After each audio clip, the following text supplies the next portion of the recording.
Please select your chosen language.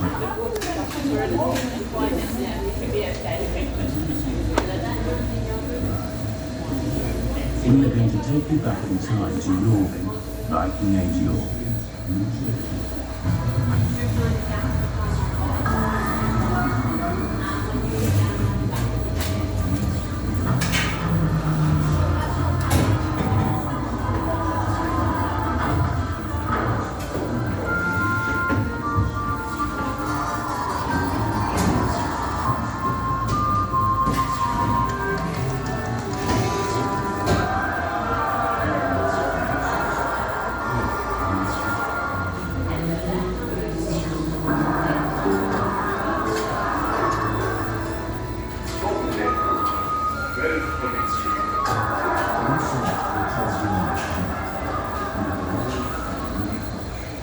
Around the time that Eric Bloodaxe, the last Viking king in Jorvik, was banished, Jorvik expanded dramatically, with new streets, new churches, and a brand new style of houses.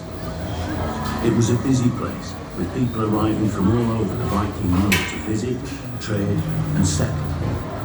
In this multicultural society, people had different appearances, languages, religions, and possessions.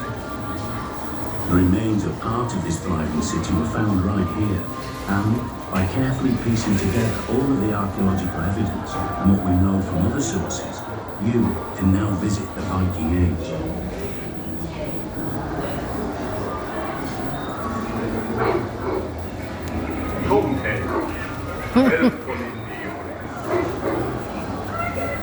You have arrived by the River Foss. Ahead lies the city with countless houses and workshops, many of them newly rebuilt. Some, like this damaged one, a victim of an untended half-bath. As ships became more seaworthy, the Vikings created wider trading routes, sometimes using chains of middlemen to carry goods from one side of the Viking world to the other.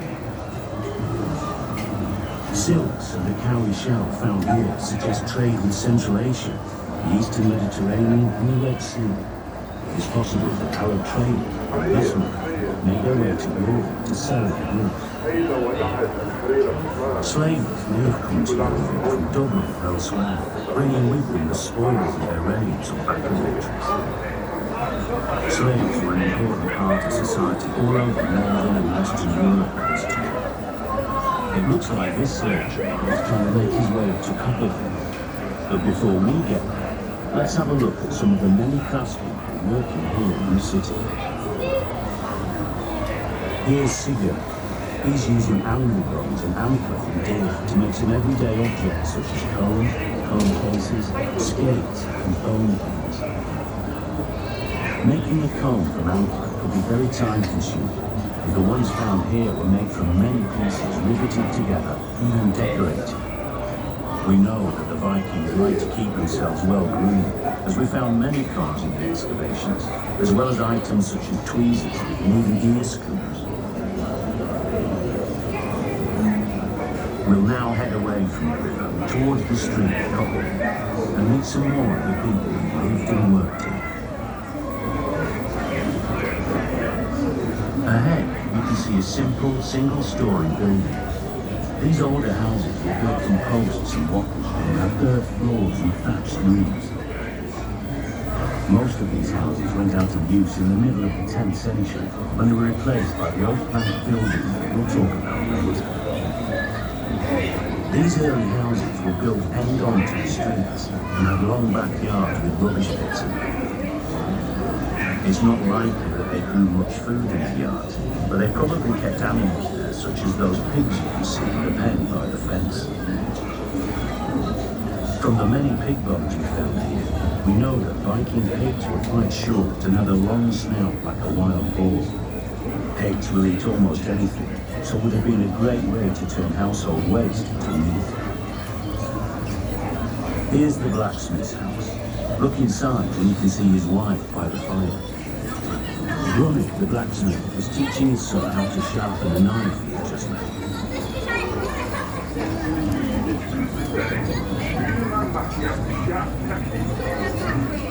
Viking age smiths were masters of their craft. And here in Yorkshire, they make everything from eagles to beautiful ornate animals. Now we'll go across to the next property and visit his neighbour, Unni, the woodturner, who lives in one of the new-style wooden planked buildings. Unni is making cups and bowls by turning wood such as oak or ash on his pole lathe. You can see all the wooden core waste on the ground, which children may have used as spinning tools. By the way, it's this trend that many think gave its name to Copenhagen, the street of the cup makers.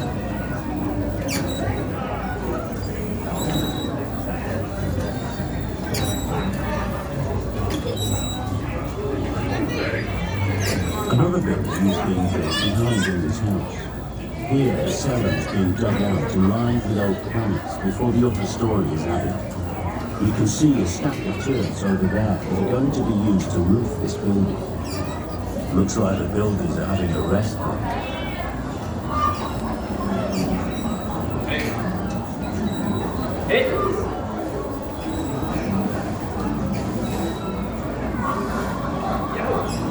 This family also look like they're taking a break. The children are being taught to play Nefertari by their grandfather. We found a wooden gaming board and lots of playing pieces made from bone, wood and iron, so it must have been a popular pastime. Let's go back towards the river where big trading ships have been that have come up from the North Sea. Here, traders are unloading their goods alongside fishermen hauling their catch. Goods and raw materials from across Britain, as well as rare and valuable items from further afield, were brought into Yorkshire here. Iron alloy bars from Britain alongside amber, sharpening stones and walrus from Scandinavia, and good wine from the Viking. Jorvik was truly bustling, a vast international trading centre. Here's some fishermen cleaning their catch and mending their nets. Fish from the rivers and the sea were brought into York, and we found thousands of fish bones that tell us exactly what the people ate, which included lots of fish, eels, and even oysters. So these men are probably doing a roaring trade.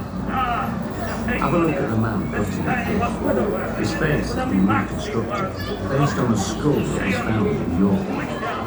Later on as we visit, we'll see more real faces like this.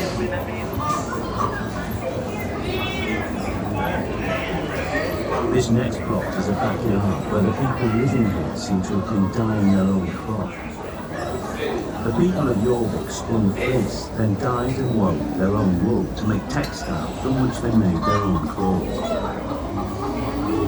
Natural dye plants such as madder, weld, woad, and dyer's greenwood were all used to create shades of red, yellow, blue, and green.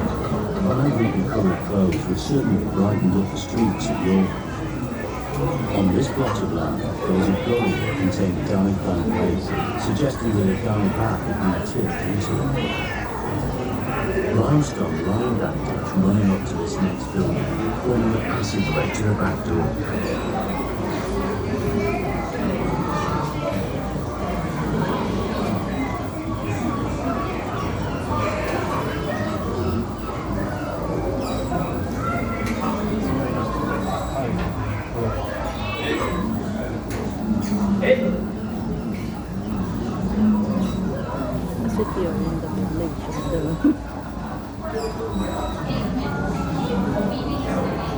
We're now entering the new style boat planning building.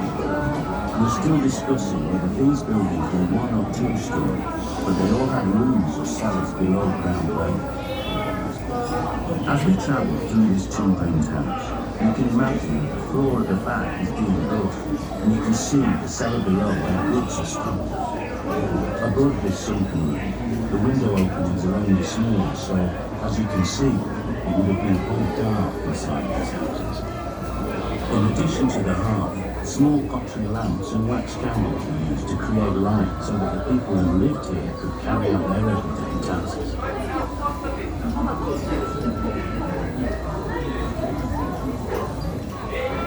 In this front room, you can see a woman working at the loom, which was used to weave woolen cloth for clothing and blankets.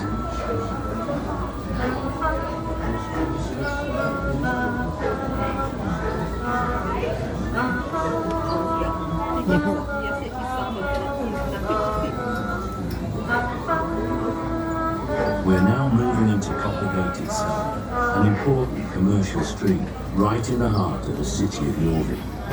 As you can see from these stalls, you can buy almost anything.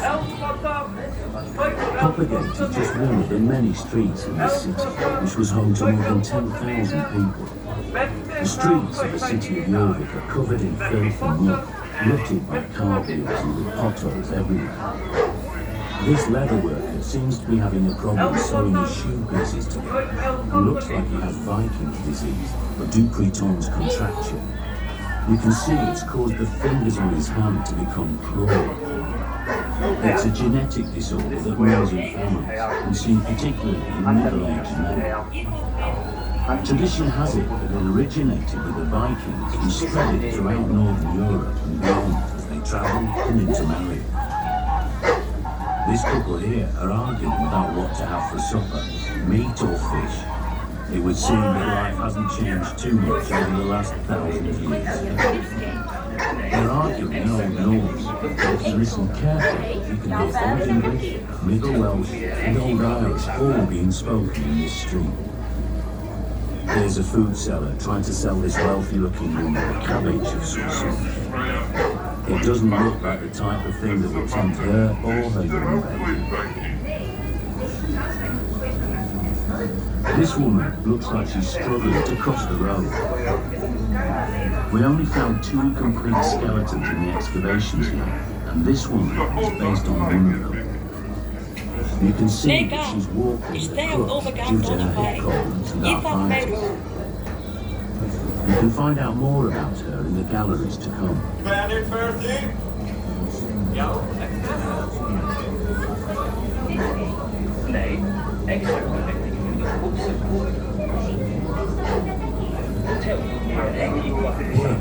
in another of the new buildings. The first Vikings who came here were not Christians and worshipped their pagan Norse gods, but they seem to have adopted Christianity quite quickly. There is lots of evidence for there being a Viking-era church just behind Coppergate, and there were many other new churches built in Jorvik at this time. Here's a priest administering last rites. He would always have worn a stole around his neck, as seen here, as it marked his priestly status. We found a very small, silk, pink-coloured reliquary pouch in one of the buildings. The embroidered cross on it suggests that it once held holy relics, which have since disappeared and are now a mystery.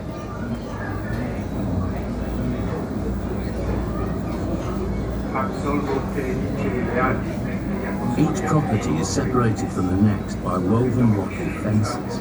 We know from the 5 tons of animal bone found in the excavation that the people's diet was quite similar to ours, with lots of beef, pork and mutton, as well as poultry and fish. Supplying this food may have been one of the reasons for the major changes in the countryside we see around Jorvik at this time. In this backyard, animals have been slaughtered to provide meat and other resources. Body parts of cattle must have been a fairly familiar sight and smell around Viking Age Europe. As well as supplying meat, cattle carcasses also provided horn and hide, both valuable resources for making everyday items. Stomach contents and cow dung were other byproducts of this slaughter. There must have been loads of flies breeding in rubbish pits and dumps across the city. The red cow there on the fence would have been a regular visitor, scavenging in the city, particularly in a backyard like this. Toilets would also have been situated in the backyard. Pits in this yard were clearly used as latrines, as they were full of human waste, as well as moss, which was a type of Viking-age toilet paper. This man here doesn't look too happy to be disturbed, so perhaps we had better move on quickly.